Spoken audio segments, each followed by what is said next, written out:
Hi, and welcome back to another motivational moment with me, Coach Michelle, on this beautiful motivational Monday. As always, I love sharing takeaways from Sunday's sermon. And yesterday, the sermon was entitled, Better Days Are Coming. The scripture reference comes from the book of Genesis, chapter 8, verses 2 through 5. Sometimes it feels like life is closing in on us, and we find ourselves asking the question, when will things get better? God does some of his best work in the worst seasons of our lives. It's when life gets tough that we get better.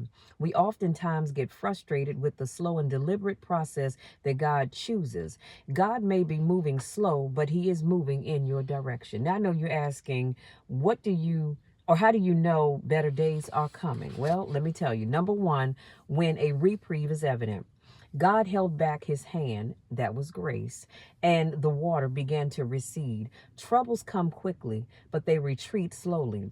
In this scripture, we see that God finally gave Noah and his family a break. Sometimes we just need a break to exhale and gather ourselves. When God gives you a particular instruction, you don't need outside help. When you step outside of the will of God, you find yourselves getting into trouble. So if God tells you to do something, stop going asking Judy, Joe, Bob, and Carl, because he didn't tell them to tell you anything. He told you, so go do what he told you to do. Number two, when he steals your life, STILL. Can you just be still? Can you just be calm and unbothered by the things around you? The problem is we are obsessed with movement, and some of us are going nowhere, just being busy. Stillness is something we need to embrace, or else we will find ourselves moving so fast that we end up moving past God.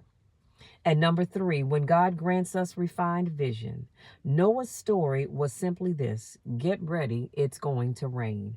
The people laughed at Noah and thought he was just caught up in the spirit, and they didn't take him seriously. Noah wasn't even the doorman of the ark. God shut them in. Noah was placed such that all he could do was look up. And God will shut you and I up in such a way that all we can do is look up to him and not focus on our problems. Your situation may be bad, but look up. Make up your mind to look up to God and him only. Things get heavy, I get it, but we've got to look to God and take our minds off of the problem. I love you all to the moon and back, and we'll talk again soon.